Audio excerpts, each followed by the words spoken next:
Hey, friends, welcome. Happy to have you here. Hello, Lou. How are we doing today? We've got Good. We're at episode 195, chapter 18, and we're we're going at to be episode talking. 195. This may be the first episode we ever teased where we talked a little bit about what we were going to do right before the episode. Yeah, that's right. Yeah. I imagine Lou, for one, is excited about it because I know Lou loves things like this. Yes. So we're going to be, I'm hoping to get through verse 10, 11, 12 quickly and then talk about a James Webb Space Telescope. So we talk about the planets and other things that we are going to head to. That's what Lou is talking about. We talked about this briefly at the end of episode 194, and we were giving a little knowledge of what's to come. So verse 10, the sattvic tyagi, the relinquisher of one's ego, or a self-realized person, a sattvic tyagi, the relinquisher, does not hate disagreeable action. So something that's disagreeable in action, he doesn't hate it. He still does it because it ought to be done. Nor is he attached to agreeable action, something that he likes doing. He doesn't say, I like this, I don't like this. Because being pervaded by sattva or purity, such a self-realized person is also extremely intelligent, and his doubts have been cut asunder. That's what Krishna says in verse 10. What does that mean? It means that as you do your actions, as the Gita prescribes, if you do it in a proper sattvic manner, then all your negative emotions tend to dissipate. Your negative emotions such as anger, jealousy, greed, hatred, all of these, the mind starts getting rid of these negative emotions. Right now, our mind, all our minds are full of these negative emotions. We need to purify it so we can think clearly, we can be more peaceful.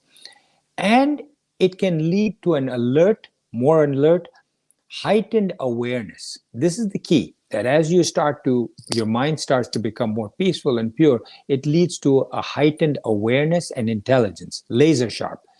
This then leads to knowledge, that right now when your mind is clouded, you can't get a certain knowledge, not knowledge about arithmetic and geometry or politics, but awareness, knowledge of the higher, the more subtle knowledge of the self. This leads to a knowledge, as your mind gets purer, of the self. Even if it's a glimmer of knowledge, even if you see it like through a haze, you're getting closer to it than you were with that cloudedness around you.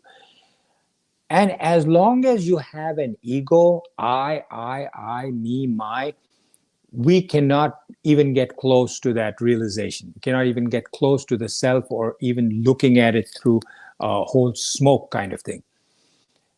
All doubts get removed as to who am I? What is this world? Who is God? What is God? What are the rewards of karma? All of this gets removed when the Supreme is realized. So people who have become self-realized, Buddha, Jesus Christ, many, many others, we know about these two because they continued to work even after they became self-realized. Many people who become self-realized have become self-realized in remote places like the mountains. And they don't necessarily come down and be a part of the humanity. They might come down to the local Himalayan villages where everybody bows down to them and prays, but then they go back up to their caves. Jesus actually went around and talked to a lot of people and shared his wisdom. So did Buddha, and taught and wanted the world to become a better place. So why am I saying this? Is because even after such a person becomes self-realized, he continues to function in this world, as opposed to going back up into the Himalayan caves and staying there. And he does his job, he does his work, he does his karma, healing people, helping people to become on this path to knowledge, like Jesus Christ or Buddha. How does he function is the key. Now he's become self-realized. In essence, it is Brahman, the power of consciousness, pure consciousness, functioning through a human body, speaking through a human body with the same voice that this human body had when he was just an ordinary human being, right? I hope you get that. Yeah. This person, he with a capital H, this self-realized person, neither hates the negative actions that he has to do when he has to do something that is negative, as think of Jesus Christ or Buddha as you're thinking of this. He neither hates the disagreeable actions, negative actions, kamya karma, which normally we avoid because we feel that it's going to lead to bondage and worldly entanglements. We say, I don't want to do that because if I do that, then he doesn't, because he's already beyond that. He's past it. This is the key. What things we say, I don't want to do that because I'll start to like it too much and it'll bind me. He doesn't. Disagreeable, he does it. Likable, he does it. And he doesn't get attached. He doesn't get attached to what he likes. He doesn't get distant from what he doesn't like. He doesn't get attached to good actions and move away from bad action because he has gone beyond attachment and action. That's what we were talking about in the last episode. Why does he not get attached? Because he's gone beyond attachment and action. You tell him this is good, this is bad, this is papa, this is punya. Papa means sin in Sanskrit, and punya means blessings or good deeds. Papa punya, bad brahma is not for the self-realized master. Why? Because he's beyond it. Example, if you go to the sun and you say, start questioning the sun, if the sun were able to talk to you about day and night, the sun would say, what day, what night? Mm-hmm. The sun doesn't know what is night. You know what is night because you're on this earth, and there's day and night because of the way the earth moves around the sun. But the sun doesn't know. He's self-realized in that respect. So a self-realized person doesn't know. So another example, if you take a cup and your cup has a handle and you say to the cup, which side is the right side of the cup and which is of the left? Which side is your handle on? Cup doesn't know. Cup says, I'm a cup. I don't know what side it is. Or a knot in a rope. As long as that knot is there, there's a left side of the knot and the right side of the knot. If the knot gets disentangled and becomes one long rope, there's no left and right side. Similarly, once a person becomes self-realized, there's no question about good and bad, pap and punya, attachment to good deeds and bad deeds. It is all the same. And that's the state of enlightenment. Verse 11. It is not possible for the embodied to relinquish actions. It is not possible for the embodied. Now, when you say embodied, when Krishna says embodied, you tend to think of the Atman, because embodied means something that is embedded inside the body. It is not possible for the embodied to relinquish actions, but he who relinquishes the fruit of the action is called a tyagi, a relinquisher. A little complicated to understand, but you'll understand when I explain it, I hope. For somebody who holds on to one's body, is attached to the body, saying, I am a man, I am an old man, I'm a young woman, I'm a young person, I'm handsome, I'm tall, I'm fat, all refers to the body. And as long as you're attached to the body, that's a part of your ego, okay? When this ego is not there at all, when you're not thinking of the body, when you don't even think this, you have reached self-realization. You renounce the doership. There's no such thing as I did it, because there's no body, no self, no mind. You must give up your attachment to the action and to the results of action. And such a person is called a tyagi, a renouncer, a relinquisher of all of this. Now, when you say body, there are multiple bodies, right? There's a gross body, my arms, my body, my head. This is my gross body. This is my physical body. It includes my sense organs, organs of perception, and my organs of action. The arms, the legs, the voice box, the genital organs, the organs of defecation and urination. That's my gross body. Then comes the subtle body, which is the thoughts and desires. All of you should know this by now. We've gone through it many times. And then lastly comes the causal body, which is the vasanas, or the desires. Those vasanas and desires have come, as we said, from likes and dislikes. It's a vicious cycle. You like something, you indulge in it, it produces more likes, more desires, and it becomes a vicious cycle. And those vasanas are embedded inside you so that it becomes your nature to follow the desires of your vasanas. And those vasanas follow you from one lifetime to the next, so that a million lifetimes later, you're still carrying the same vasanas. They're much stronger in you now. So you may have a vasana for money, for greed, for food, for pleasures of the sense organs, all of these things. Those vasanas are called the causal body because they cause you to do things because of the desire. Now, an embodied, which is the Atman, that means that embodied, that Atman is conditioned by these and by these different bodies, especially the vasanas. The Atman is pure, right? The Atman doesn't do anything, it just gives you the energy to do it. But in essence, it is fulfilling your vasanas because it is giving, like the electricity gives life to a bulb. This Atman is embodied in the body and it is conditioned by these vasanas. I hope that's not too hard to understand. What do you think, Lou? No, I'm getting it. Okay. So that Atman is influenced by the vasanas, and they cause that body, that individual, to act helplessly to fulfill his desires. Hence, it is not possible for him to relinquish action. That's basically what it says. Let me repeat the verse itself. It is not possible for the embodied to relinquish action. So why is it not possible? Because he has his vasanas, and the Atman is conditioned by those vasanas, and it will keep doing those actions because of that. I hope it makes it clear.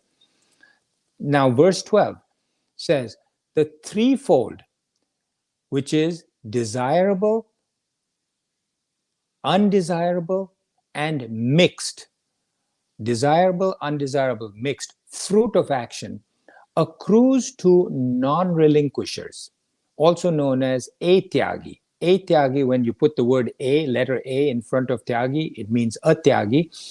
Atyagi is a non-relinquisher. Like all of us, we don't relinquish our ego. We want to say, I did it, this is mine, this is me. We are non-relinquishers. We are atyagis. We people like atyagis have effects of our actions that the sannyasis, the renunciate, don't have. A sannyasi, a renunciate, who has renounced all selfish desire prompted actions, do not have these effects of their actions. So you and I, because we've not relinquished it, we take an action, we will get a result. What is that result? It's either a bad result, disagreeable, or a good result, which is conducive and agreeable to us, or it is a mixture of both good and bad. And here's the important part, that these three results of the desire prompted action results in certain results. So actions with anger will produce a certain result, versus an action that is done with a calm and happy attitude will have a different result. That's a known fact. So a being, when you do certain things, actions, you will pay the price. You will go after your death, your mind and your intellect and your prana and your vasanas and desires travel. They leave the body and they go, right? You may find this impossible to believe, but I mean, we don't know, we can't see the TV waves, yet when I turn on the TV comes on because it's picking up waves. If I had not a cable TV, but one with antennae, I'd pick up TV waves from the air. I can't see them. I can't see radio waves. I can't see sound as it's moving through, but it's there. Similarly, we cannot see the mind and intellect as it leaves from a dead body and then waits for another body to come. But what the scriptures say is that this mind, this intellect, these vasanas then travel incredible light years and wait in heavens or not such good places, hells, which are not physically located, or so I thought. I don't know. I don't know. But could it be that there are planets where they go? That's the question. I don't know. I don't know the answer to this. But the scriptures say that you can be born as a devta, which is a Sanskrit word for a god with a small g, not Brahman. You can be born as a devta, who is a superior elevated being, or because of good karma, you can be born as a devta, or because of bad karma, you can be born as less than a human, which is like an animal, because you did bad things, or you can be born again as another human, either a good life as another human or a bad life because of bad karma. All these because of the type of actions that you have done. Whatever karma you have done and whatever kind of attitude you have used, that produces the result. Now, in the Upanishads, there's one Upanishad called the Titeria Upanishad. There is a list of these forms in ascending order. The highest list on that list is Brahmalok. Brahmalok, lok means a place where people are. Lok also means people, population. Brahma is that belonging to Brahman. That's the highest in that ascending order. So where is this? I always thought, there's no such thing as out there in the space. And that brings us to this James Webb Space Telescope. About 25 years ago, they started developing this telescope called the James Webb Space Telescope.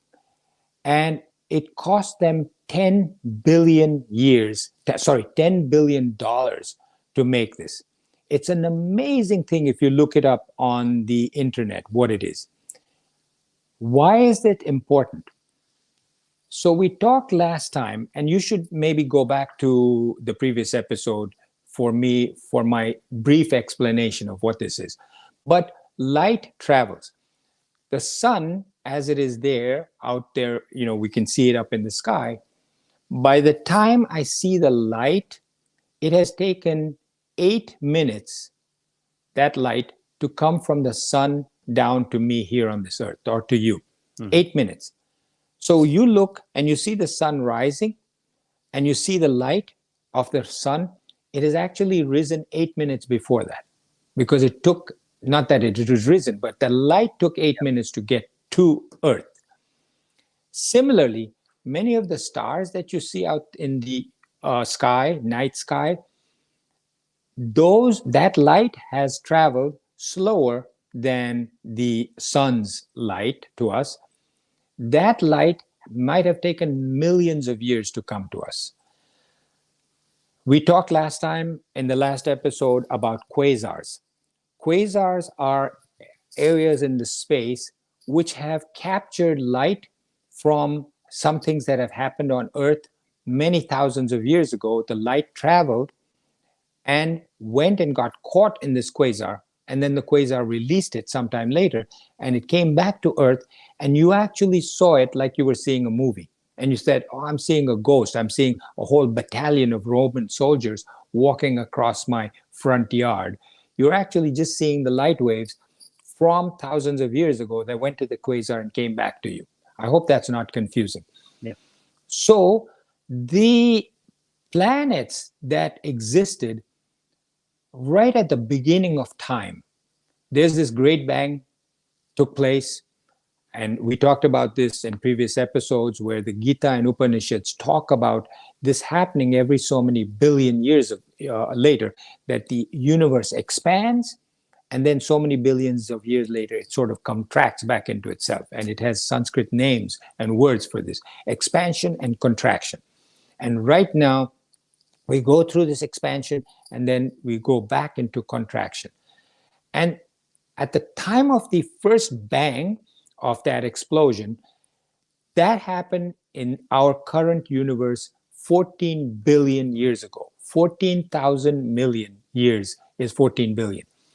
And in the first 100 million years after the Great Bang, after the first 100 million years, the first series of planets took place. And the James Webb Space Telescope is going to be able to determine, to see the light coming from that first 100 million years. And it says that 40 light years away. Now, what is a light year? For light to travel at the speed of light, 1 year, the distance it'll travel is 1 light year. 40 of those light years is where there is a series of stars. Each star has at least one planet. So there's billions of planets in this universe, only 5% of which we know or see. Only 5%. 95% we don't know. That 95% is known as the dark matter or dark energy. That is the substratum on which everything else is built. 95%, Lou, we don't know. Right. We only know 5%. What the Gita says is there are multiple planets on which higher levels of consciousness or lower levels of consciousness exist. So are they talking about life? I don't know. Are they talking about minds and intellects going and being there? I don't know. But I didn't know that we only know 5% of the universe as it is now. I didn't know that 40 light years away, there's at least one star that they've identified that has 7 planets revolving around it, 3 of which are known as the Goldilocks planets because they're neither too hot nor too cold and can sustain life because there's carbon dioxide and oxygen on it. And they're looking and hoping that the James Webb telescope, space telescope, tells them about this. Why is this important? Because here's another part of the Gita or Upanishads that we just said, it's just fiction. You know, that they're talking about higher levels of consciousness being on other planets.